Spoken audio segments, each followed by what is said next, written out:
Namaste, greetings. I am here to make a video today about how to lift your frequency. I'm out in the beautiful woods of northern Michigan. It's a little chilly out, but it feels pretty nice. And I'm standing here barefoot in the forest, grounding while I make this video. Okay, so my daughter called me the other day, one of my daughters, and was saying how she was just feeling really low. And I found myself throwing out all these things to her, like do this or do this or do this. So I thought, well, I should make a video on how I raise my frequency. So I'm just going to go in the order of what I do. Everyone's different, but maybe this will work for someone, and if it does, then I will be very happy.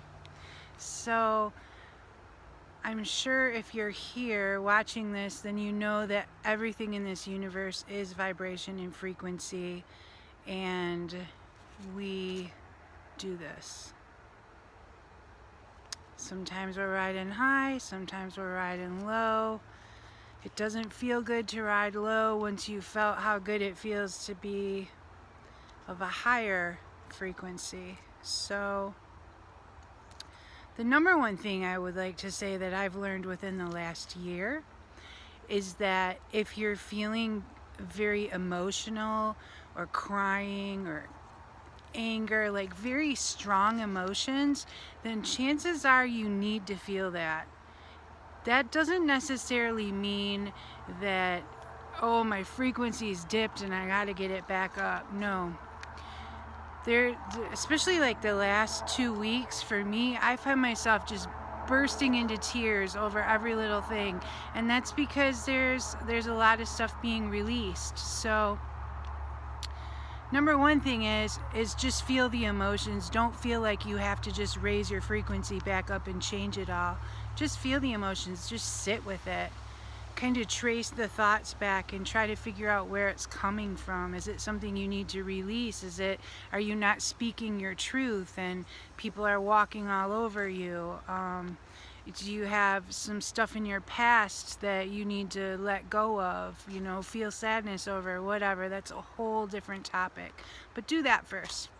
Okay, and if it's not anything like that and you just find yourself in a horrible mood or just feeling then this is what I do and the order I do it in, and it's taken me quite a while to get to this order. So I'm just going to share mine. So the number one thing I do is I clean my space. And my partner and I have done van life 2 separate years now. So it doesn't matter where you're at, whether you're renting a room, living in a van, camping in a forest. Clean your space. Get rid of trash. Just clean it up. Wipe stuff down. Get rid of stuff you're not using. Clear it out, because everything around you holds energy, and if it gets too crowded, or I was going to say a word but it was a cuss word and I'm going to try not to cuss, but if it gets, too overwhelming, you need to clear it out. Clean your space. Like, there is a lot of truth to that saying, clean house, clean mind, or whatever that saying was, but there's truth in it. So clean your space. That's what I do. We're now in this little studio apartment, and I go through and I clean really good. And step number 2, what I do kind of goes along with number 1, and that is to put music on that makes me want to dance. My go-to right now is Bruno Mars, Uptown Funk. Like, I can't help but dance when I hear that.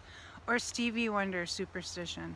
So put a playlist on that makes you want to dance, whatever kind of music that is for you. Mine happens to be 80s music, some 70s disco stuff,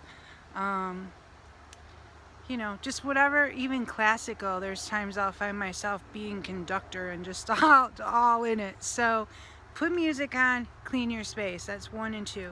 Number 3, I had to write it down because I get so nervous just talking to the phone. Like, I'm literally just talking to the iPhone, but I get nervous. So number 3, I sage my space. Once I've cleaned it and I've danced around, dancing while doing the dishes, all that, then I sage. If you don't have sage, use incense. You can also at this point call in your higher selves or your family of light, whatever you want to call them, and ask them to energetically clean your space, the energy of it. Another thing I do is I put up walls of protection between me and my neighbors. So if I have a neighbor, ooh, there's a wind, it might blow my phone over. Nope. Okay, so if I have let's say a neighbor on this wall next to my bed, I call in my higher selves and I ask them to energetically put shields up to shield me from all their funk and energy. So do that as well. Then what I do, step number 4, I get in the shower and I clear. So I'm already usually feeling a lot better by now, but I get in the shower and I let that water beat down on me. It's best if you can just put all your head in. I obviously have dreadlocks, so I don't like to get my head wet every day because they take so long to dry. But if you can just get it on the back of your neck, or if you can, let it beat down over your head. And I talk right out loud to my family of light, but I learned a trick from my brother, Rion de Groen in Sedona, to use that shower time for clearing. So you can call upon your team and you want to use the water, and you can say, with the water, I would like to energetically clear my energetic field, my physical body. I also say my emotional body, my mental body, my spiritual body, my pain body, and any other subtle body that I'm not aware of. So do that. And as the water's flowing over you, you can do what Rion teaches, which is 4 times. Clear, clear, clear, clear. Then I also do what he teaches, which is align, which is you aligning with your higher selves. So you can say align 4 times and imagine all your different aspects lining up on the same stream. Aligning, balancing. There's lots of stuff you can come up with your own, but just clear. Even just set the intent in the shower. I'm going to clear all that nasty, funky, emotional energy off me. And then I always ask Gaia to please transmute it as it comes down through the drain, through the water, transmute it back into something beautiful. You get the idea. So when I get out of the shower, I'm always feeling a zillion times better, and that is a really good time for step number 5, which is to meditate. And my house is then cleared, whether it's a tent, a van, an apartment, whatever.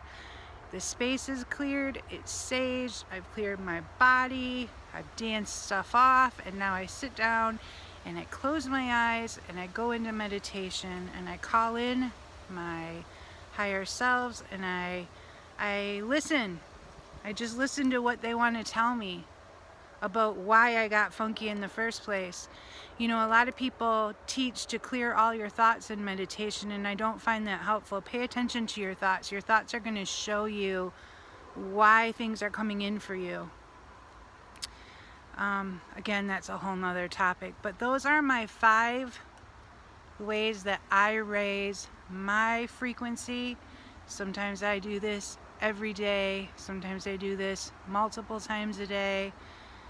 There's so much going on with the world right now and the collective energy. There's just a lot of oppression and anger and sadness and fighting and politics and race wars and masks and no masks and just a lot of stuff. So yeah, it's normal to find yourself feeling kind of low, and don't get mad at yourself over it. Just follow some steps, find what works for you, and raise your frequency back up. What I told my daughter is to start drawing. She's an artist, so I said take a shower, start drawing. There's other things too that aren't in my top 5, but I will do if those top 5 don't work, and one of them is grounding.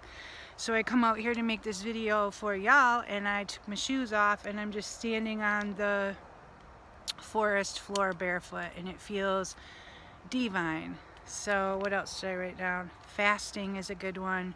I'm not talking crazy 10-day fast, but if you're feeling kind of low, all your energy is going to go to digestion if you start eating a bunch of food. So one thing you can do is fast, but water, just what I do is water only fast, so that'll work. Another thing is to go to one of your go-to gurus. One that I listen to a lot is Bentinho Massaro, so I'll put him on. And that man walking by totally threw me off. Not totally, I'm still here, but I don't know. Anyways, put somebody on that you like to listen to. Mine is Bentinho Massaro, or my brothers, Rion and Alexander. They are Unite the Collective on YouTube. Look them up. They are uber helpful. Lori Ladd, huge. Feel Good. Abraham Hicks, Bashar, whatever works for you. Put something like that on and just listen, and then you'll be like, ah, that's right. Okay, I was dipping down in shitty energy. I'm coming back up again. So, okay, I'm at 11 minutes now. I'm gonna go. I hope you all have a wonderful day, evening, whatever it is for you. I love you. You can do this. We got this. I'm like the shyest person in the world, and I'm out here making videos, talking to y'all with strangers walking by me. That says a lot. We got this. We can do this. All right, bye.